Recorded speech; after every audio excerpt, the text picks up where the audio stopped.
As more Liberal MPs call for their leader to resign, Justin Trudeau has finally broken his nearly week-long silence to reporters, but only briefly. We just had an excellent cabinet meeting that was almost entirely focused on the Canada-US dynamic.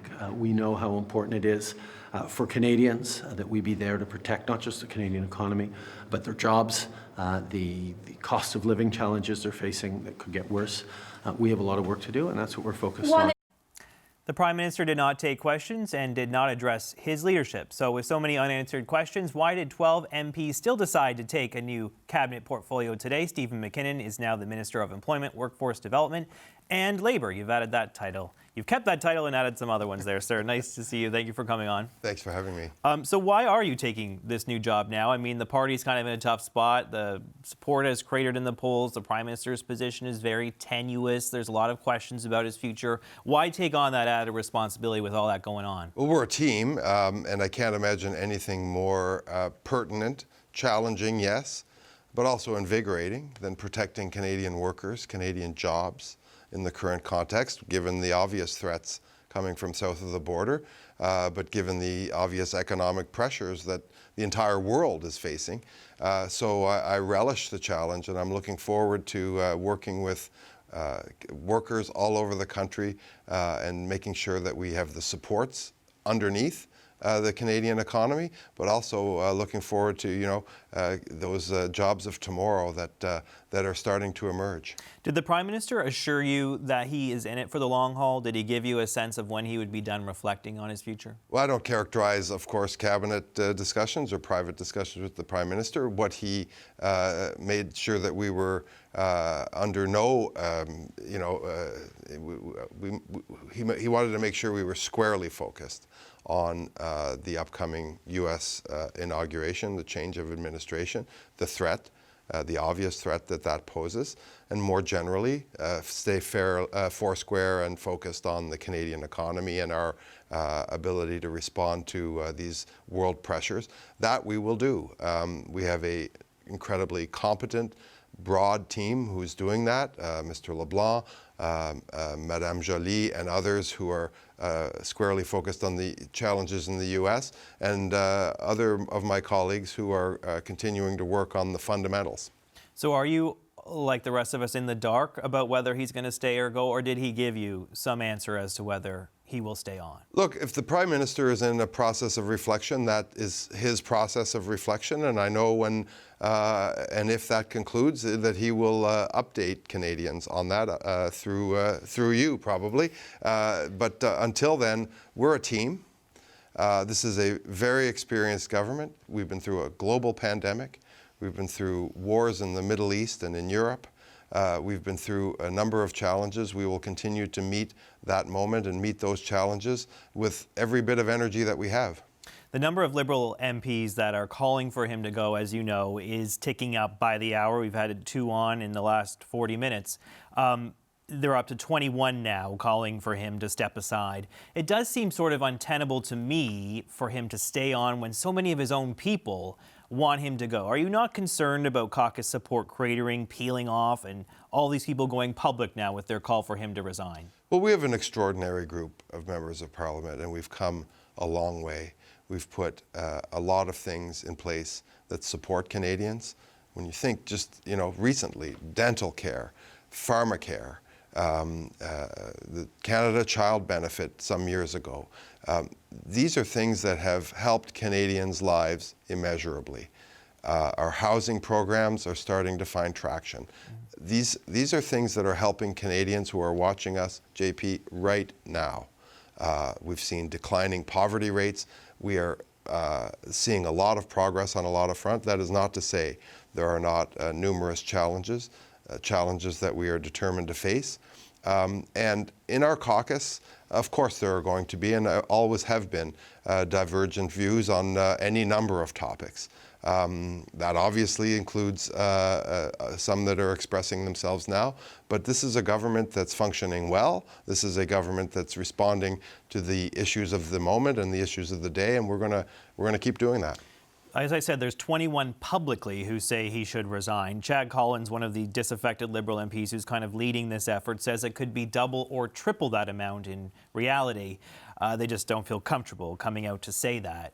That must concern you, though, as you take this new job. It is a very tricky position for the Prime Minister in the coming weeks when so many of his own people want him out. I just wonder how you navigate that as someone who has been loyal to the Prime Minister, but also someone who's very in touch with political realities. Well, we're a team, and we are going to continue to be a team. Those who choose to speak out, I mean, look, it's obvious that this week has seen challenges. Any week you lose a finance minister is a week that questions are going to be asked. That is a process that is underway. But we ended this week with a reinvigorated cabinet, some new energy coupled with a lot of experience around that table, and a meeting where I know we are going to renew our resolve to get Canadians through this immediate challenge of the Trump administration and into the new year and continue our momentum. You rhymed off many accomplishments that the government has achieved over the last 9 years. One person who is associated with many of those accomplishments is Chrystia Freeland, and that's the person obviously who's prompted this tumultuous week that we've endured. Do you think it was appropriate for the Prime Minister to try and shuffle her out of finance over a Zoom call? I don't know what occurred. I read the same news reports that others have read. I have no idea, no firsthand knowledge of that circumstance, and I'm really not in a good position to talk about it. But does it give you pause to think like maybe that could happen to me? I mean, obviously she was one of his closest lieutenants, his right-hand person for so many years. It must give you some pause if that Chrystia Freeland could face an end to her political career like that others in cabinet could face the same thing again. We all serve with the confidence of the Prime Minister, and if he withdraws that confidence, then or wishes to ask us to play another role, then that is, of course, the way the system works, and that is, of course, the way it's always worked. So, when you sign up for the rough and tumble of politics, you sign up for that very low job security. Do you think she mishandled that then? Do you think she should have just taken that new role and gone along with it? I'm not going to question Chrystia Freeland's choices. I would simply say that she is a very valued colleague. I'm elated that she will continue to serve in our parliamentary caucus, and I know she'll continue to contribute. NDP leader Jagmeet Singh said today that he is going to introduce a motion of non-confidence in the new year. He wasn't specific on when that might come, but he did say it will come. He is breaking, finally, I guess, from this agreement with the Liberals and his kind of his support for you folks over the last number of weeks. Does that concern you? Are you worried about a non-confidence motion coming early in the new year, plunging this country into another federal election? I would simply point out the inconsistency where Mr. Singh and his group voted confidence in this government, I think 10 times or thereabouts. Just last week? In the last several days. So what has changed? What hasn't changed is that this government did bring in dental care. This government did bring in pharmacare. And in some cases, that was with the assistance of the New Democratic Party. That partnership has a legacy. Some of that legacy is left to be rolled out. But Mr. Singh would now today, all of a sudden, plunge the country into an election with no government if he's to be believed, and not meet this situation that we have looming south of the border. So I'm finding it a little hard to follow all of that. I mean, I look at the by-election result on Monday, where the Conservative candidate won by 50 percentage points in the riding a Liberals held the last time. It must concern you if you do face the prospect of an election early in the new year of a total wipeout. Those numbers are abysmal. How are you processing this idea that you could be headed to a vote quite early in February if Jagmeet Singh gets his way? There's no question we're the underdogs. I think it would be it would not be appropriate to not acknowledge public opinion research. We have some work to do. We're determined to do that work. But what I would say this, JP, two things. Number one, never count the Liberal Party of Canada out. This is an incredibly resilient entity, one that has served Canadians extremely well, not only over the past years, but over Canada's history. Most of the things Canadians are proud of that their federal government has delivered have been delivered by the Liberal Party of Canada. And every time someone tries to underestimate us, they usually regret it. The second thing I would say is that Canadians have not really focused on the choices that are before them. Mr. Poilievre has a lot of explaining to do about what he, to you and to others, about his true plans and his hidden agenda for Canadians. I think he's saying a lot of things that are entirely inconsistent one with the other. I don't know how, for example, you build more houses if you withdraw all housing programs. I don't know how you cut your way to prosperity. I don't know how you reduce poverty if you're going to take away the Canada Child Benefit and dental care from Canadians. I don't understand any of that. And sometimes I think he gets away without having to answer those questions. That won't be true in a federal election campaign. Speaking of Mr. Poilievre, he did say today he thinks the Governor General should step in somehow. It's not quite clear to me what that would be like, but he does want to essentially ask the Governor General to reconvene Parliament, for that there can be a sitting in the next couple of days, for that there can be a non-confidence vote now that all the opposition parties want to take you out. What's your response to that proposal? A gimmick, like so many Pierre Poilievre gimmicks that you see on an almost daily basis. He thinks a slogan is a solution. He thinks some kind of show of fireworks and incendiary language is policy. It is not. Canadians will see through that. And as I just mentioned to you, not days ago, Parliament on multiple occasions had an opportunity to express confidence in the government and did. So Parliament works, and Mr. Poilievre's well aware of this, even if he intentionally misleads people about it. Parliament doesn't work the way Pierre Poilievre wants it to work. It works the way Parliament has always worked, and when Parliament returns, he'll be able to avail himself, as he has, of all of the obstructive tactics and all of the misleading statements that he wants to put on the floor of the House of Commons. You mentioned Poilievre not explaining himself and not necessarily taking questions all that often from reporters. One person who hasn't taken questions this week is Justin Trudeau. He has not made it clear to the Canadian people where he stands. Some people have been talking to sources. We've heard some leaks from caucus, but he has not actually stood in front of the Canadian people and explained where things are at, where he is going, if he's staying, if he's not, if he's going to try and mount a campaign to save his political career. Do you think that he owes it to the Canadian people to be more forthcoming about where he's at?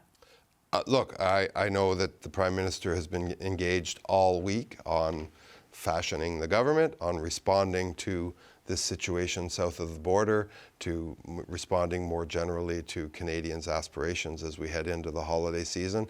He's a hard-working Prime Minister. That is what I have witnessed all week. As to his media schedule, I don't know that I can speak to that, JP. All right, let's leave it there. Thank you so much, Steven MacKinnon, Minister of Employment, Workforce Development and Labour. Appreciate you coming on, sir. Happy holidays. Merry Christmas. Thank you. Merry Christmas to you. I appreciate you coming on. Talk about all this is our special Friday Power Panel. Emily Nicolas is a columnist for Le Devoir.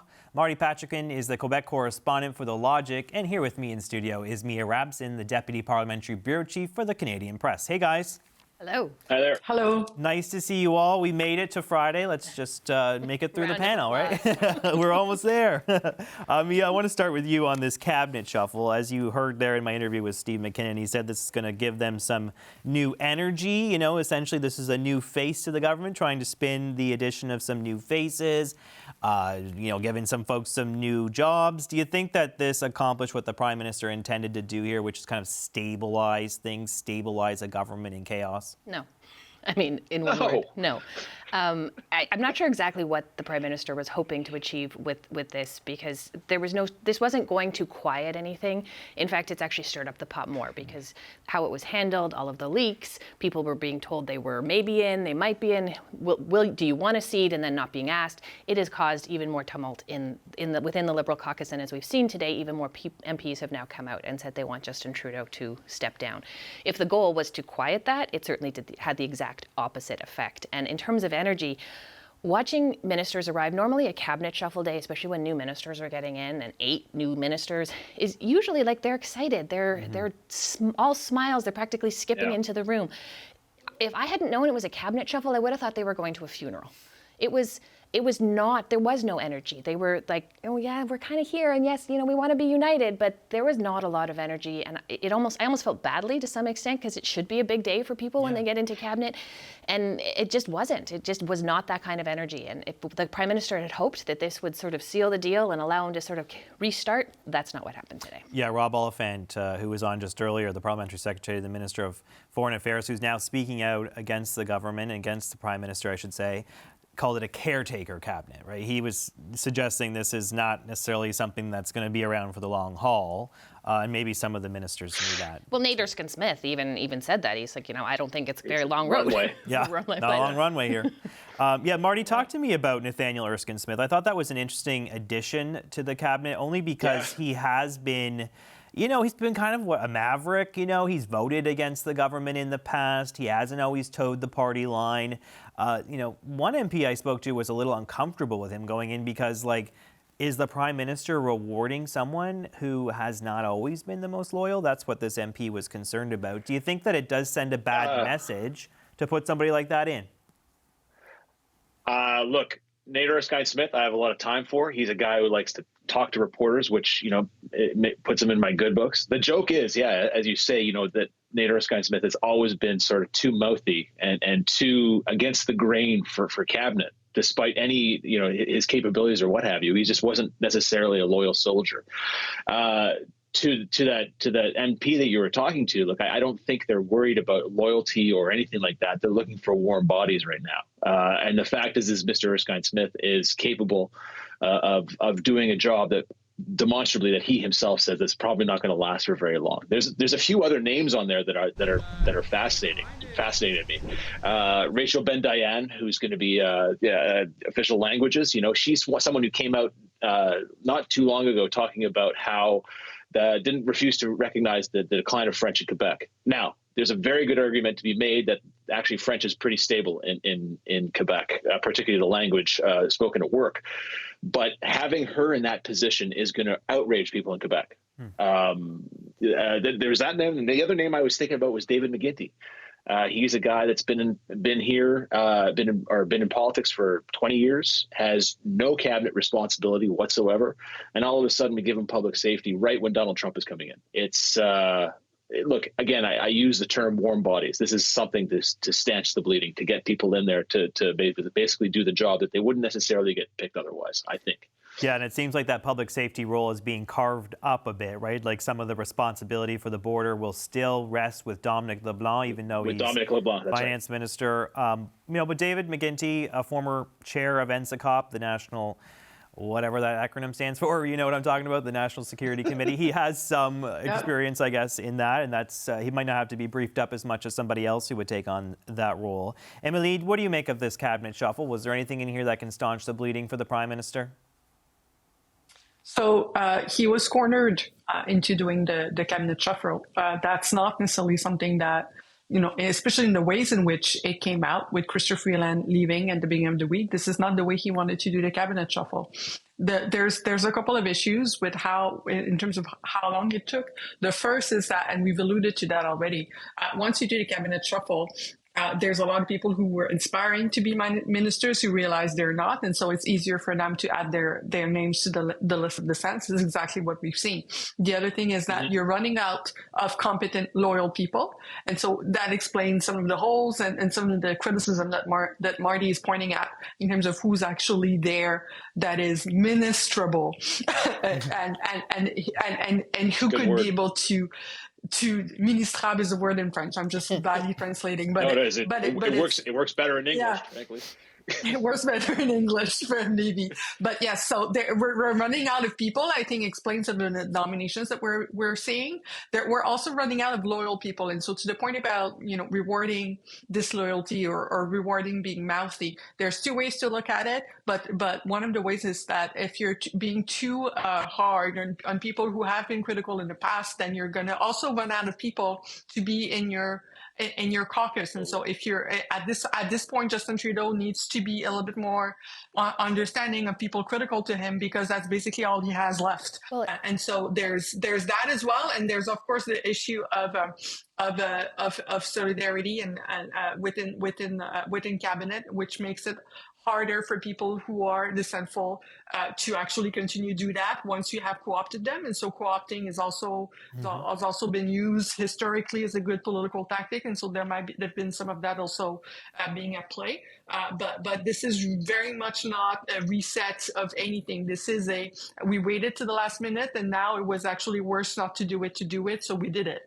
I would also point out that the minister that resigned on Monday, in part, was told she was being demoted because she disagreed with the Prime Minister's policies on finance behind closed doors. He did not have a minister that was more aligned with him. She didn't agree with the GST policy. She still went out and tried to sell it, right. And he still meant to move her. So he was moving her because she was critical behind closed doors. And then someone like Nathaniel Erskine-Smith gets into cabinet when he has been critical of government policy quite publicly before. So I think that alone suggests that, and that's nothing against Nate, he might end up being a good minister, but that alone suggests that the pool they had to pick from was not as large as they might have thought it was. Yeah, I mean, he actually voted to do a probe into the government's handling of the SNC-Lavalin affair, exactly. Right? And Jody Wilson-Raybould, like, that was quite a shock decision. I think there was only two of them, right? Liberals. I think Wayne Long. Yes, Wayne Long was the other one, right? And he also just a couple months ago suggested that maybe it was time for the Liberals to have a leadership review. He wasn't saying Trudeau should go. He was just saying, like, with all of these voices, maybe we should have this vote amongst the Liberals to decide this once and for all. So,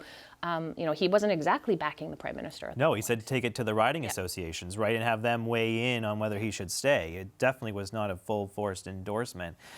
Marty, what do you make of this? Like, literally, as we are speaking, there's probably one MP coming out now on social media saying they don't want to stand behind the Prime Minister anymore. I've had two on my show already. I spoke to two last night. There are more and more coming out. I mean, is it untenable for the Prime Minister to carry on when he is dealing with this level of discontent? I mean, 21, I think we're at now, publicly. Chad Collins, who is kind of leading all this, one of the MPs behind this anti-Trudeau movement, says it's double, triple that amount. I think it's time to refer to this government in the past tense. This is a government. Look, this is a government that look back to 2015. The government, the Liberal Party, was reinvigorated by Justin Trudeau, and there was a massive, almost 8 years or 9 years worth of goodwill put to that. The number of leaks that have come out in the last few days is far and away more than we've seen in the last 8 years, and I think that's very, very indicative of Trudeau's precarious position. In fact, you have MPs now. I think Chandra Arya. I'm a print guy. Something like this. Arya. Probably came out of Nepean. Came out and is saying and endorsing Freeland as leader of the party when she hasn't come anywhere close to saying that she wants to do anything like that. So the short answer to the question is no, it's not tenable. This is not going to stop. I mean, your interview with Minister MacKinnon just then, where he used the term, this new energy, which is hilarious. I laughed out loud. Is going to be that was a microscope or a microcosm of what's going to be happening to this government up until they leave, until Mr. Trudeau leaves, because you can't move on.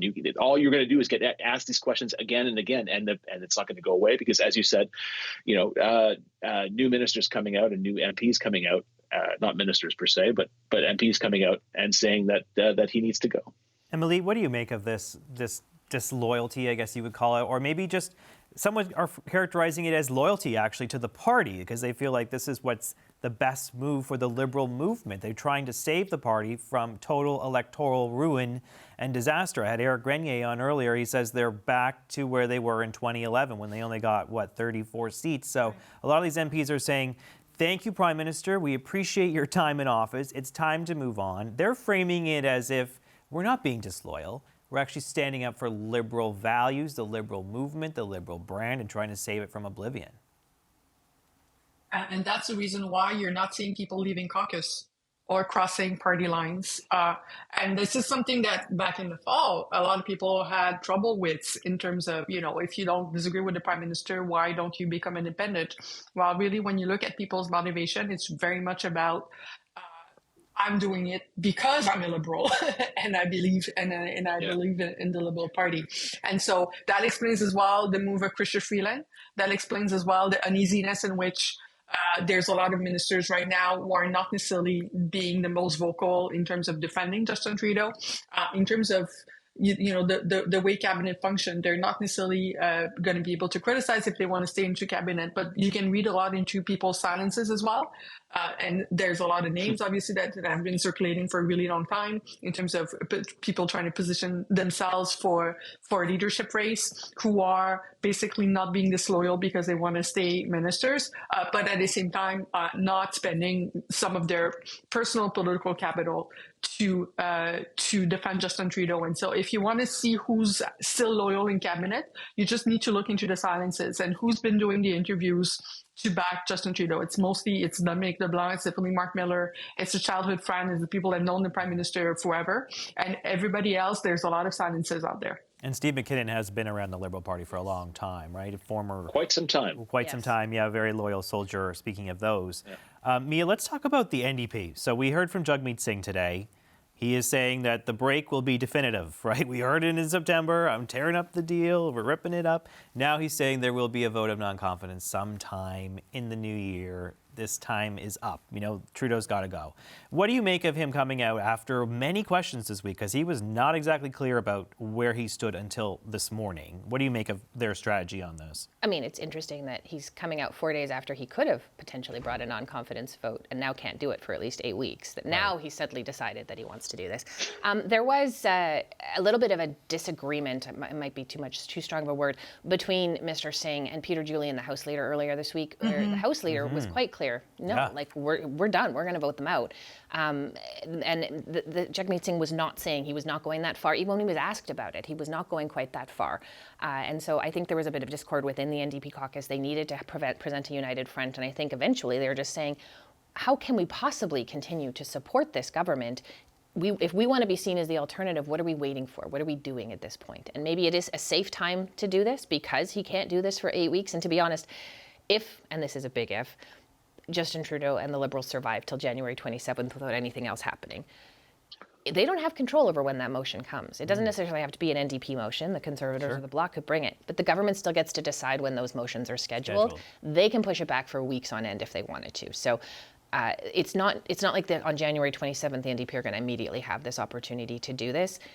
I was also intrigued by the idea from some Liberals that they think they can still negotiate with the NDP after this definitive statement. I mean, if Jagmeet Singh does end up voting with the government again after saying this, I mean, there wouldn't be, I don't know what else to say about that. I don't see there's room for negotiation after what he said today. Yeah, I mean, that would certainly shoot his credibility to, we'll use the word crap, but Marty, if he actually were to go back on, after the big dramatics over the supply and confidence agreement, ripping that up, voting for them. I mean, the Conservatives always tell me, I can't remember how many times they voted to back them up against the non-confidence motions that they had the option to vote on this fall.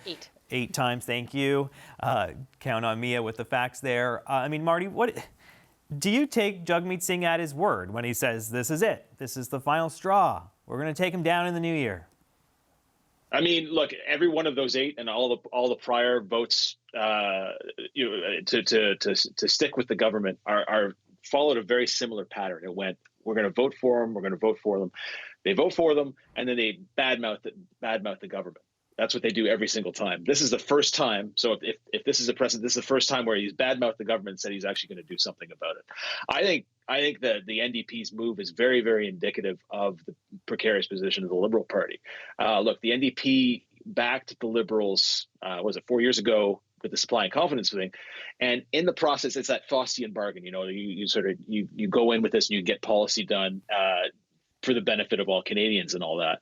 But in the process, the NDP got very, very, I don't want to say satisfied with, but comfortable with the idea of having the balance of power and liking that. And that's something that's very, very addictive to politicians. They like being in power or like having the semblance of power. So for the NDP to sort of turn around and go, oh my God, we're gonna change completely. We're actually going to get rid of this government and go to an election that we're probably not going to do very well in, is indicative of the political pressure on Jagmeet Singh to do something about Justin Trudeau after so long, bad mouthing him for so long. Emily?